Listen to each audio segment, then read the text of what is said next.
Hey guys, happy Women's History Month!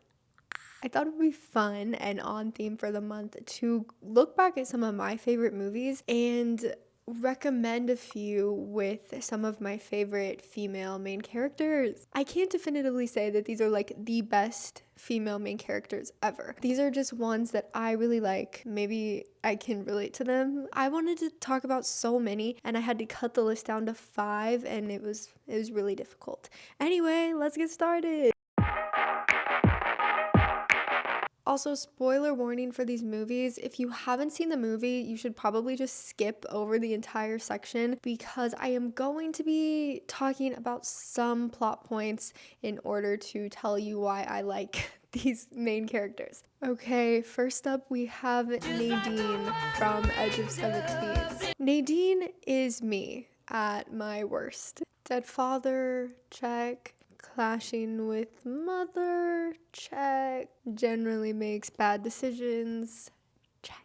Nadine's dad dies when she's a child, and she also happens to be with him when it happens, so that's not good. We meet her as a 17-year-old. Really, the only person she has in the world that likes her for who she is her best friend Krista. Now they have a sleepover, they get drunk. Nadine passes out. She wakes up the next morning looking for Krista and she finds him in her brother's bedroom, in his bed.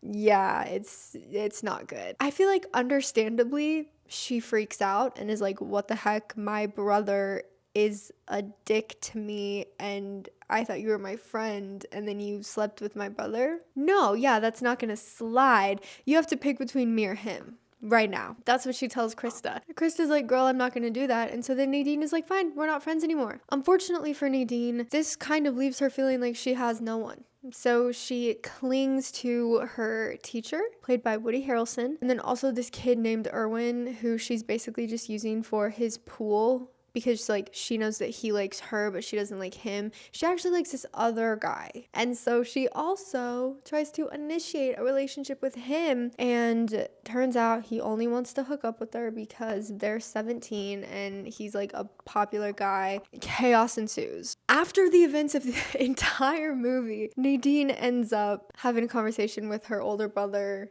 Darian where he tells her that she wasn't the only one impacted by their father's death. Like, he kind of has felt like he has to step up and be like the head of the house for her and their mother. And he's like, I am so stressed all the time, and the only time I'm not stressed is when I am with your best friend, now my girlfriend Krista, but I hate that it's literally destroying you for us to be together, so we won't be together. And Nadine is like shocked by this information because she is understandably going through a lot, but also she is kind of self-absorbed because of that. She doesn't really think about how things affect the people around her as much as she does think about herself. She's very like inwardly focused. And so this is the first time she's thought that maybe her brother isn't the perfect guy that he pretends to be. Nadine, in one of the most heartbreaking monologues ever that I listen to when I need to make myself cry, comes clean about her own feelings of self-hatred, which is a great thing to admit because it's kind of where all of her problems come from and why she's so inwardly focused all the time. But it's a very sweet moment where they're both kind of being honest with each other and also like seeing each other for the first time. So by the end of the movie, Nadine is a lot more conscious of the people around her. I think she is a little less focused on hating herself and a little more focused on trying to be kind to her friends and her family. She reconciles with her brother and Krista. She calls a truce with her mother. She shows affection and gives some support to Erwin finally after he's like been so nice to her the entire movie, and he ends up introducing her to his friend group. And then we're kind of left with the hope that like Nadine is going to find a group of people that accept her for who she is becoming. So why do I personally like Nadine?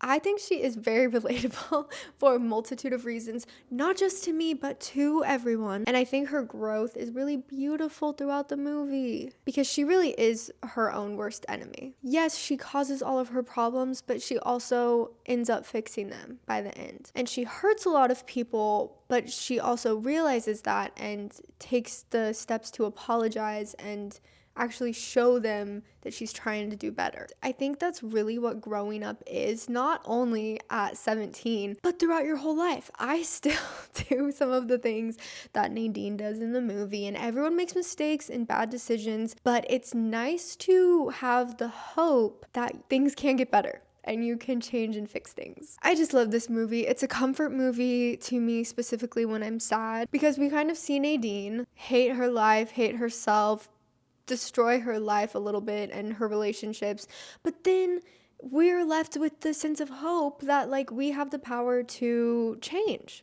We can always change, we can always make things better or worse. Either one. Okay, next. Chihiro from Spirited Away. 10-year-old Chihiro is moving to a new place with her parents. We meet her as they're on the way to their new home, and she's reading a note that her friend left her as a goodbye, and she is clearly upset and not happy about starting this new life. On the way to their new home, her parents stop at this abandoned tunnel and want to explore it, and they end up finding this abandoned amusement park and these abandoned restaurants, but there's one restaurant with a lot of food outside, and even though there's no one there, they start eating the food. She hates this. This 10-year-old to her parents is like, guys, we should not be doing this.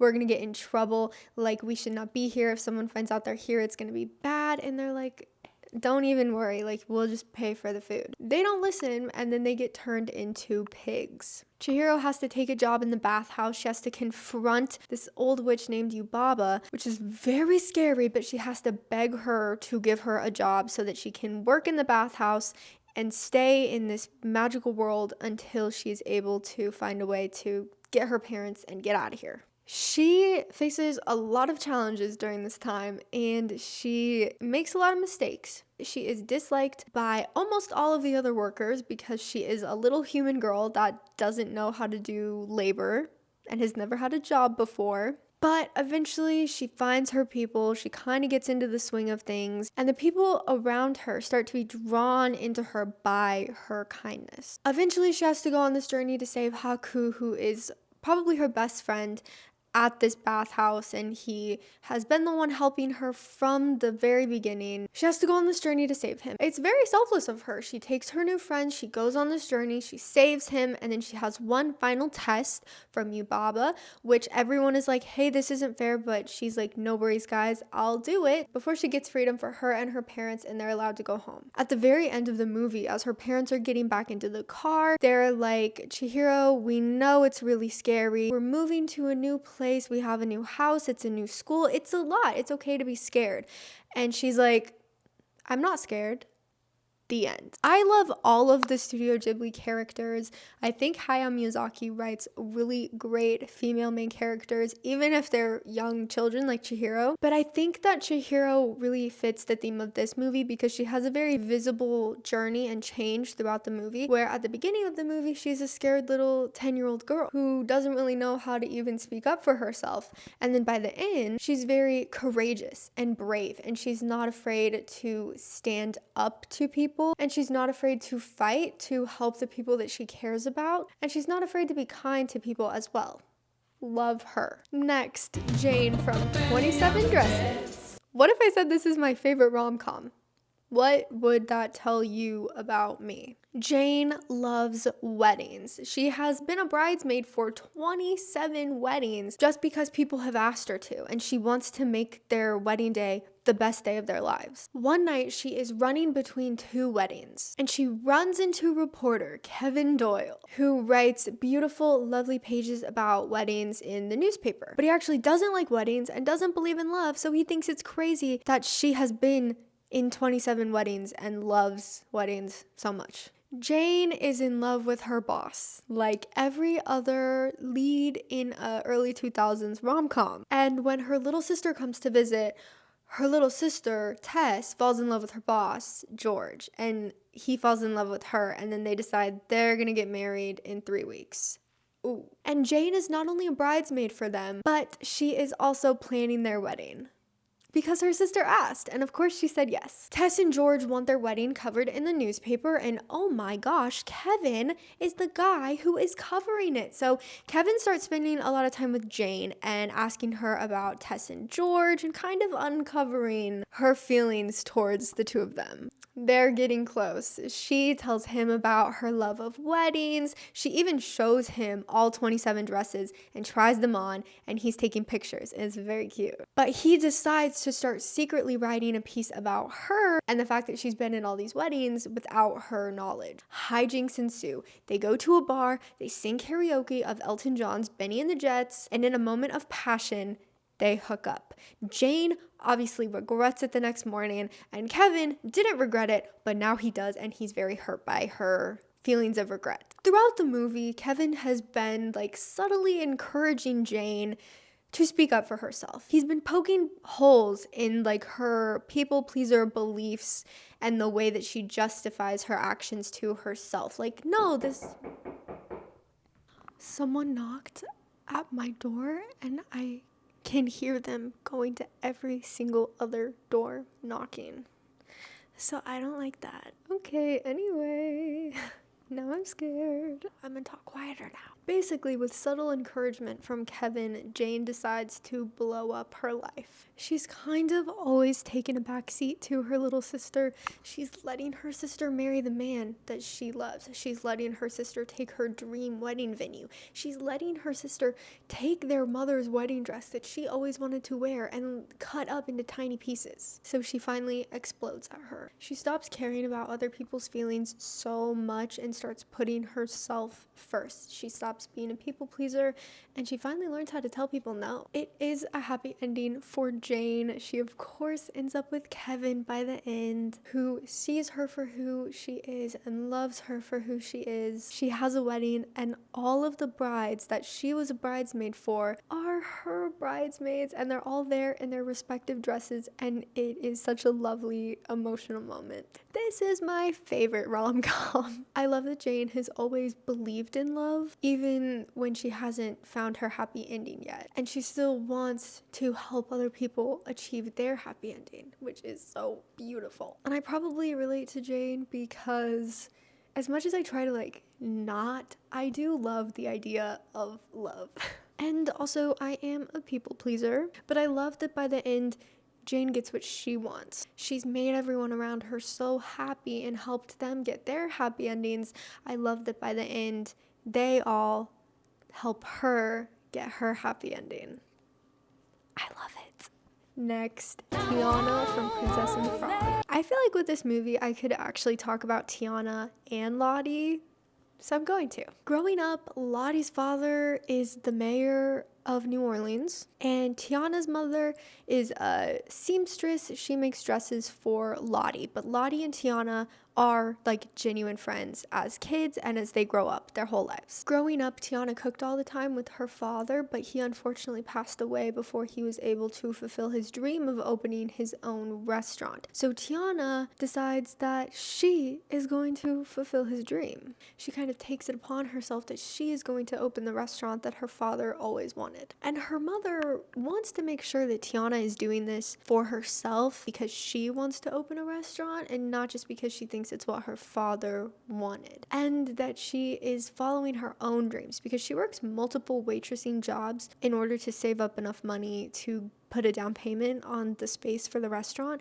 So she is constantly working. Prince Naveen is coming to town, and Lottie has always dreamed of being a princess. So she decides that she is really going to try to impress this prince so that they can get married, and then she'll be a princess. She commissions Tiana to make a bunch of beignets for this big party that her dad is hosting that Prince Naveen is going to be at, and she way overcompensates her for her work, but Tiana finally has enough money to put a down payment on her restaurant. Everyone is going to get what they want.